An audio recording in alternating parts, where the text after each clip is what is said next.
Okay, hello guys, welcome back to my channel. Live Game here back today. And the 1.7.10 pack is finally back on the Technic Launcher.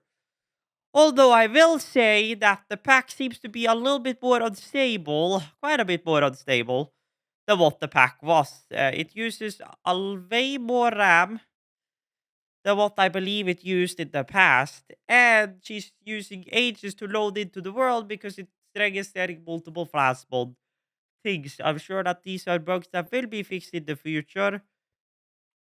But yeah, and it's still loading my world, so FPS is like terrible. That's also because my RAM is like maxed out at the moment. But yeah, this is gonna be quite a bit shorter video. I just wanted to try and get up a secondary video today.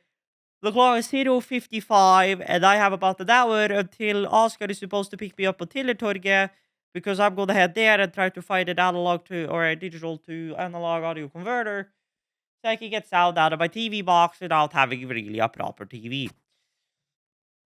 So yeah, so I'm just gonna show you guys out a little bit of what we have currently, and I'm gonna head into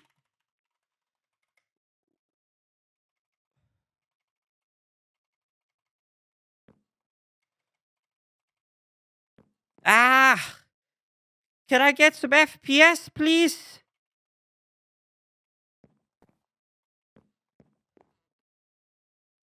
Oh, it is that car started inventory.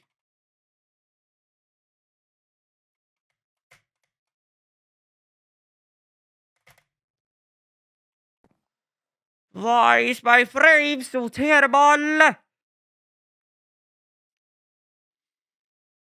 Oh god. Okay, escape.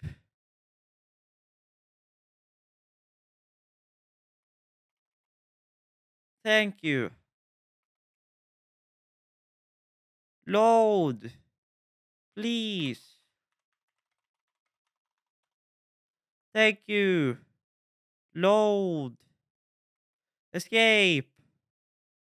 Free up my RAM. Load again. Wow.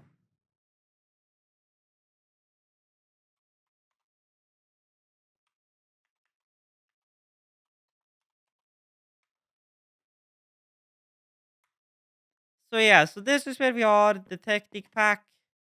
If I open my inventory and let this thing load real quick, that is probably gonna help.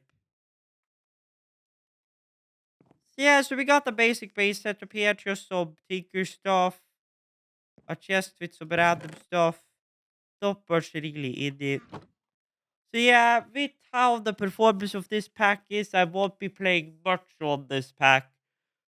For now, I will probably make a series on it eventually. If you do want to see something, some of the original 1.7.10 pack, you can actually go back on my channel because I got like 3 or 4 episodes of the Technic pack 1.7.10 up. And I believe I even have some other released ones that I can upload if you guys really want to. So this is where we are. I guarantee you it's that Redwood tree which is creating all the FPS issues over here. And my RAM. But yeah, I guess on that note, I can also talk a little bit about what's been going on. So this is going to be like a real short video, like maybe just like a 5 to 10 minute video. But just to give you guys some updates, I haven't had any issues so far since I flashed the V BIOS here yesterday. Uh, so far it's been working fine. I've had no. Well, it seems like I'm having one cable which is giving up on me currently because my main monitor has started freaking out now. So yeah, but so far I haven't had any issues. I think it has bettered itself a lot. My computer has been standing pretty good, pretty stable after I set all my fan curves and my CPU overclocks, took the voltage down drastically and all of that stuff. So yeah, she's looking pretty good and she's running smooth now. So that's really, really nice. So yeah, that's really where we are. Really. So yeah. really, that's good. So I've just been chugging it out. I don't know about the sickness stuff yet. It's been up and down. Uh, my stomach just seems to be starting to cooperate. I'm trying to take up to 3 movie calls a day now. Yesterday I ate pretty properly, I would say. I had a Whopper with a medium menu yesterday. That was good. I came home. Even though it was liquid, it came out a fair amount per se, so that's a good thing. So it seems to be getting better. It seems. I am having a little bit of coughing from time to time, but that may just be because my mouth is very dry. So you see, if it gets worse, I'll just have to call. I will be probably having ordering an hour after I get my buddy, like online, and then if it gets worse, I'll call earlier because I need to get my buddy and my tax return so I can pay down all the invoices I have, potentially pay down my invoices even more. And well, if I'm really lucky with how much tax return I'm getting, I may be able to go ahead with my upgrade, my motherboard upgrade, CPU upgrade, and well, my RAM upgrade is probably going to happen anyway. But that then means that I can move this entire system. Or well, I can move my AMD CPU, my RAM, this motherboard over into another system. That only then means that I only need another power supply and well, a GPU. And bada bing bada boom, I have another system, which is going to be the 760T case. And well, then I'm gonna have to have a look at the GPU situation. I'm still stuck between if I'm gonna go ahead with the 4090 or if I'm gonna take an RDNA 3. Because the thing is, an RDNA 3 I can get for like 15 grand. A 4090, at least the ones I want, which is like a tough edition or a ROG edition, a Strix edition, I'm gonna have to go like 23 grand. Or an MSI one, that's gonna be about 22 grand as well. I think maybe going MSI again. Um, that means that, well, I will be spending much more. So depending on what I have left after my CPU, RAM, and motherboard upgrade, depending on what I have left from that, and depending how much of other bills I have and whatnot, that's going to depend on if I can potentially go a 4090 because I do want to go Nvidia if I can, even though I'll have to buy a cable mod cable for the 12-volt high power. Um, or if I go RDNA 3, save money and stick to 3x PCIe 8 pins. So it's like, ugh. So yeah, so that is kind of a pain in the butt. So yeah, that's kind of where I am as far as computer upgrades.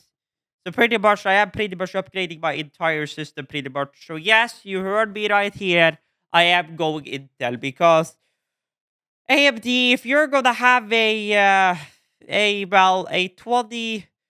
24 core 32 thread CPU, you're gonna have to spend like 15 to 18 grand Norwegian to get a CPU like that. If you go with Intel, you can get a 24 core 32 threads. I think it was 4.8 gigahertz boost for 8 grand. It's the 13900K i9 from Intel. And then together with DDR4, a 232 gig sets of 3200 mega transfer CL16 Corsair Ventures RAM. And then the Asus, I think it was the B690 or whatnot, motherboard. Uh, of course, I'm gonna be losing 2 PCIe slots. So I'll only have 2 PCIe 16X slots.